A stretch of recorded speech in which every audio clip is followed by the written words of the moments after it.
Hey everyone, sorry I haven't put any YouTube videos out in the last few months. It's been really crazy around here. I actually want to start this video out with going back to the basics of what ACC is. My husband and I just recently came back from the National NODCC conference that was out in Chicago. Wonderful experience. If you haven't been there, the next one is going to be out in California in 2018. So make sure you watch the NODCC's website so that you can sign up to go. We realized that with all the videos I've put out so far, I have not put one out for brand new parents who are looking for information on what ACC is and the different types. So here we go. What is the corpus callosum?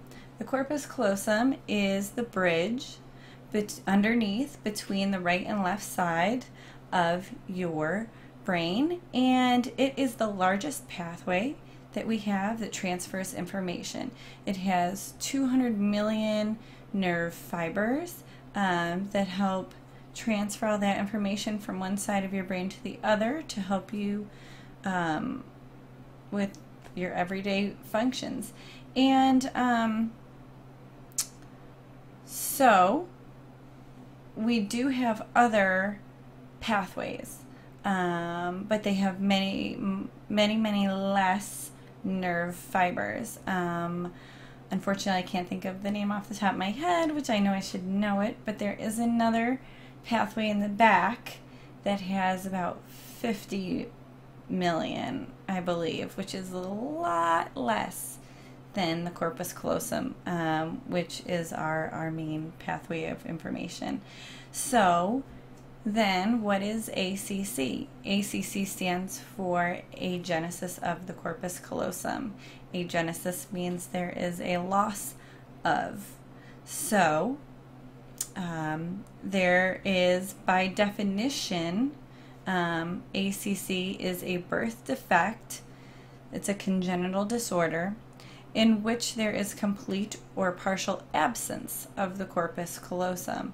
This occurs when the corpus callosum and the band of white matter that connects the two hemispheres in the brain either fails to develop completely or fails to develop all the way, typically during pregnancy. There are 3 different types of ACC. First, there's hypoplasia. That is when the corpus callosum is thinned. That one I don't generally have a lot of information on. I think it's very similar to the other types of ACC, but I know that the researchers that I am always in contact with are only studying the other 2. So what are the other 2? There is also partial ACC. That is where only part of the corpus callosum has developed. In some cases, it's the front part of the corpus callosum that developed. In other cases, it's the back. There's never really a specific spot in everyone. Everyone is different. So the amount of how much of it is missing varies also.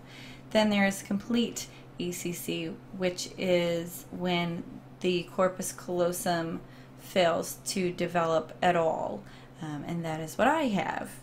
So many people ask, is there a difference, and can one be more severe than the other? As far as research can tell, there is no difference except that in an MRI, one is sometimes a little bit there and the other kind is not there at all. I have complete ACC and I'm considered exceptionally high functioning, but then there are other people that are complete ACC and they're at the opposite end of the spectrum. So, you know, and you would think that with partial, which partial is what my daughter has, you would think that people with partial would be better off than people with complete, because with partial you at least have some of your corpus callosum whereas complete, you have none of it.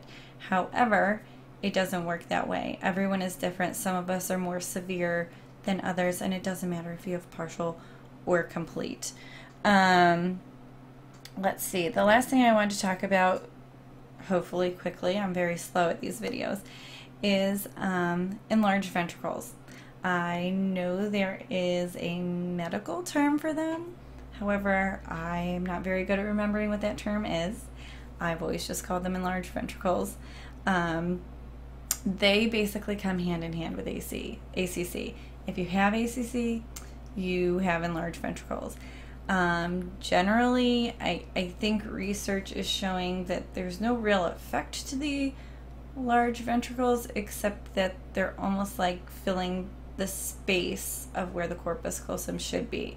So they're larger when there's a lack of the corpus callosum. Let's see. I do want to let you know that if you're a first-time parent watching this, I write all my notes down. So when I'm looking down, I'm actually looking at my iPad to make sure I don't miss anything that I want to say. Let's see. There is a normal range of ventricle levels for a typical brain, but then there's also a normal range of ventricle levels for an ACC brain. Now, don't get scared, because the normal range for an ACC brain is higher than a typical brain, but there is a normal range for us. Some people, like my daughter and I, have ventricle levels that have stopped going up. I don't know when mine stopped going up. I would assume it was when I was very, very little.